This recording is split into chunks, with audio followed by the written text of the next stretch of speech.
Hello bachcho.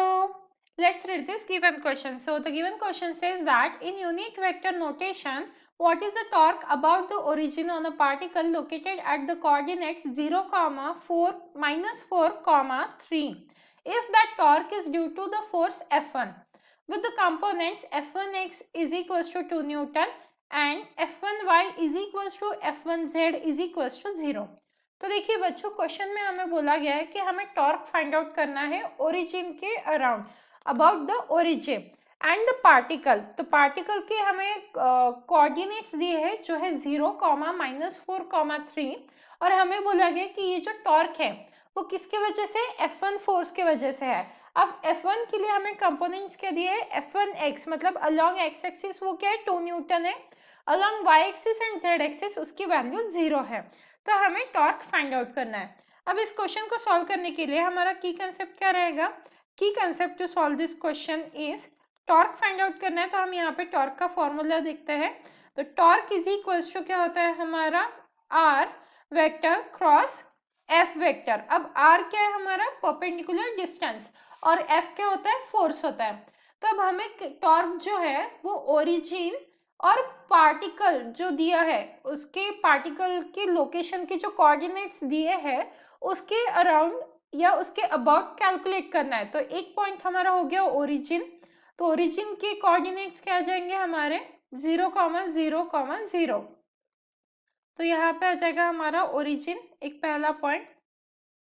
तो origin के coordinates है हमारे 0, 0, 0 और पार्टिकल के लिए जो पॉइंट दिया है उसके कोऑर्डिनेट्स हैं 0, -4, 3। तो यहाँ से हम r कैलकुलेट कर सकते हैं। तो सबसे पहले हम यहाँ पे r की वैल्यू कैलकुलेट करेंगे। तो r bar is equals to क्या हो जाएगा यहाँ पे ओरिजिन से लेके पॉइंट तक। तो यहाँ पे 0 माइनस क्या आ जाएगा हमारा 0 आई कैप, देन प्लस फिर नेक्स्ट क्या है हमारा -4। तो -4 -0 जे कैप प्लस 3 -0 के कैप, क्योंकि हमने इसे फर्स्ट पॉइंट कंसिडर किया और इसे सेकेंड। तो हमारा आर वेक्टर कैसे कैलकुलेट किया जा सकता है, R bar is equals to R2 vector minus R1 vector. तो इस तरीके से हमने आर वेक्टर को कैलकुलेट किया। तो यहाँ से फाइनल आर वेक्टर क्या आ जाएगा हमारा -4 जे कैप प्लस 3 के कैप। तो ये आ गया हमारा आर वेक्टर।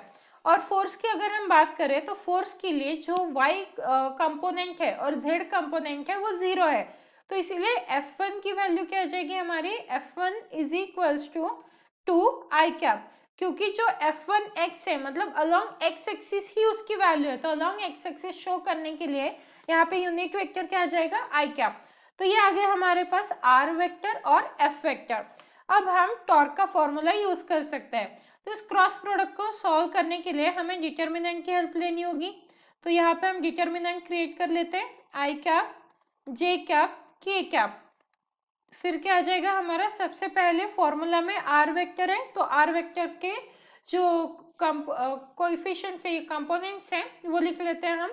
तो यहाँ पे आ जाएगा 0 देन -4 और ये आ गया 3 एंड नीचे यहाँ पे फिर एफ वेक्टर के लिए लिखेंगे। तो एफ वेक्टर में सिर्फ 2 आई कैप है तो इसीलिए यहाँ पे 2 आ जाएगा, ये दोनों 0 आ जाएंगे। अब इसे करना है हमें सॉल्व। तो आई कैप फिर इन ब्रैकेट ये -4 into 0 and minus of 0 into 3। तो ये अल्टीमेटली क्या आ जाएगा 0 ही आ जाएगा। देन माइनस जे कैप।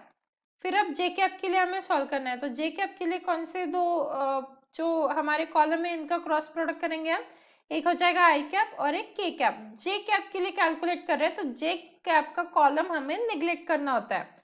तो यह आ जाएगा 0 into 0 minus 3 2 then 3 into 2 which mean 6।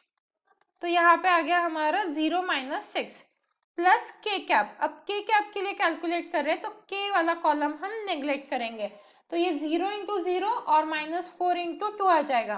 तो यहाँ पे 0 माइनस ऑफ -4 2 8। तो यहाँ पे आ गया हमारा -8।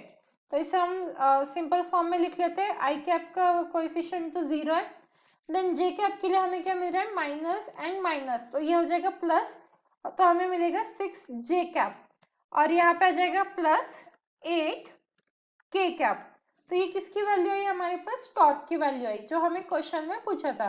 Hence the final answer that is the torque is equals to 6 J cap plus 8 k cap.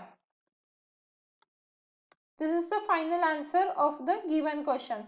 Hope you understood it well. Best of luck.